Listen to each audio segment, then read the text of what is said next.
salatu ala nabiyil karim. Bàbá wa àgbà, bàbá wa ní Okoko. Salamun alaykum sunnatun nabawiyyatun. Ọlọ́run mọ́sá jẹ́ kí a rí bàbá wa, bàbá mi àgbà l'Okoko. Salamun alaykum sunnatun nabawiyyatun. Bàbá mi lórílẹ̀, bàbá wa al-Imam, bàbá mi An-Nafi al-Mubarak. Ijabatuhu. Bàbá wa Gbọ́lá. Ijabatuhu faridun. Bàbá wa Mishana wa ní Kọ̀ríbù. Ijabatuhu faridun. Bàbá wa Nambaini. Ijabatuhu faridun. Bàbá wa Yazattaru. Ijabatuhu faridun. Bàbá mi àgbà Alfàlà. Ijabatuhu faridun ni ala kulli muslimin. Mo fi gbogbo àwọn bàbá mo fi kí gbogbo àwọn ìlàrí Ọlọ́run, bàbá wa Sẹ̀mí White, bàbá wa White. Salamun alaykum sunnatun nabawiyyatun. Gbogbo àwọn àfáà ńláńlá tí wọ́n ń tẹ̀lé bàbá mi al-Mubarak, gbogbo wa náà ni mo kí. Sunnatun nabawiyyatun ijabatuhu.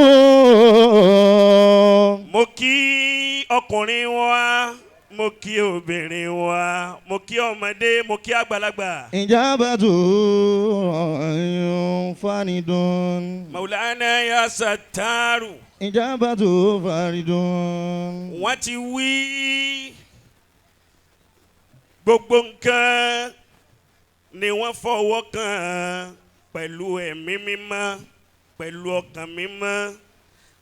Mo kí ìyá wa ní Gbódòfù. Ijabatuhu faridun.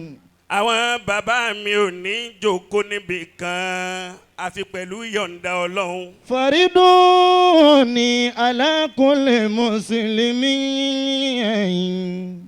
Bàbá ronú dáadáa sí àlùfáà wa Ayatullahi àmì Ọlọ́run, a máa pé Ọlọ́run ní dún lára àmì Ọlọ́run. Ya khiyara minal wara. Wa fi kulli shay'in lahu ayatun tadullu ala annahu al-wahidu. Wa fi kulli shay'in lahu ayatun tadullu ala annahu al-wahidu. Tadullu ala annahu al-wahidu. Gbogbo ntọ́lọ́wọ́n ọba bá ṣe pátápátá àmì rẹ̀ náà ni. Wa fi kulli shay'in lahu ayatun. Ẹni tí ó bá ti juwọ́jú sẹ̀ fún tí ń dún tọ́lọ́hún ń dún lára rẹ̀ yóò sì dẹni tí dùn ó máa jẹ́ kí ayé. Tadullu ala annahu al-wahidu. Àwọn bàbá mi àgbà tí wọ́n ń bẹ níkàlẹ̀ pẹ̀lú ọ̀rọ̀ tí àlùfáà wa Yazattaru sọ, ṣé bàbá wa Okoko ni ó tó ni. Fi kulli shay'in lahu ayatun. Níbi oríire tí àlùfáà wa mi Ọlọ́run tí wọ́n ń ṣe lónìí. Tadullu ala. Ká tó pé àwọn mọ̀yàn bako. Fi Bàbá wa An-Nafi al-Mubarak. kulli shay'in lahu ayatun. Àṣẹ ní jòkó sí bikini kan àfi kó jẹ́ bí tọ́lọ́hún náà lẹ́ jòkó sí. Tadullu ala annahu wahidun. Ẹni Ọlọ́run bá wá ń dún lára rẹ̀ bá wá ń tako ntọ́lọ́wọ́n ọba ṣe ń tako ṣe Ọlọ́run ni. Afáwọn Abdul Fatai yóò wọlé abẹ́ ti dúró yìí náà, yóò wọlé abẹ́ ti dúró yìí náà. ọmọ wa tuntun tá à ń kó jáde lónìí ọlọ́njọ́ ọmọ náà lálùbáríkà. اللهم wàlá hawla wàlá quwwata illa billah. العلي العظيم. ẹ dákẹ́ bá ń pariwo Ọlọ́run dáadáa. gbogbo ẹni tó náà fẹ́ bí máa pé wò bí àmì Ọlọ́run bí bàbá wa Sheikh Saiful Qadiriyya bàbá ọ̀tẹ́ bá ń sọ pé Allahu Akbar. Allahu Akbar. sẹ́ẹ̀rí ẹni tí máa ń ṣerú sẹ́bà yẹ wúwà lórí ẹ̀. bàbá mi Ọlọ́run gangan fúnra wọn máa gbé kínní fún mi ni. wọ́n rò pé mo ká ni wò sí mọ̀ pé Ọlọ́run kò ṣàánú bàbá wa ní wò láàrin ìṣẹ́jú méjì sà. bàbá wa ní wò láàrin ìṣẹ́jú méjì. ẹ dákun ẹ jù báyìí lọ àsìkò yín jù báyìí lọ lọ́dọ̀ wa. Ọlọ́run kò jẹ́ àárín pẹ́.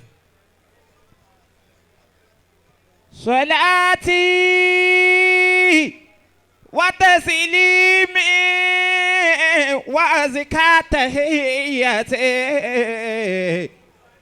على المصطفى المختار خير البرية أظنك في البلاد هيا عندك نبي لهم وليس لهم شريك جمالك كان تظهر معجزات وصدقه على لك ملك لذاك أراك بين خيار قوم صدقت يا عندك وما تباك صدقت يا عندك ومن تبعك.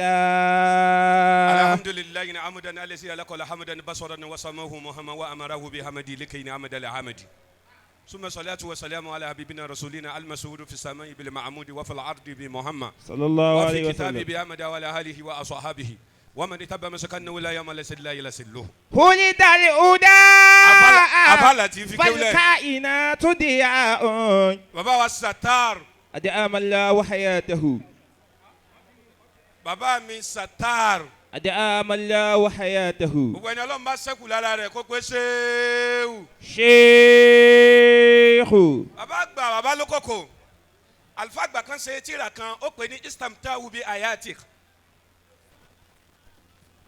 òun ló jẹ́ kó jẹ́ dandan mo rí ní tí ó fi kíyàn lára yín nítorí wọn á mú wá kí n kí yín ní dandan òun làáfà àgbà tó ṣe tírà tí wọ́n pè ní tẹ̀m̀bíl gáfìlínà anil amali jahilin.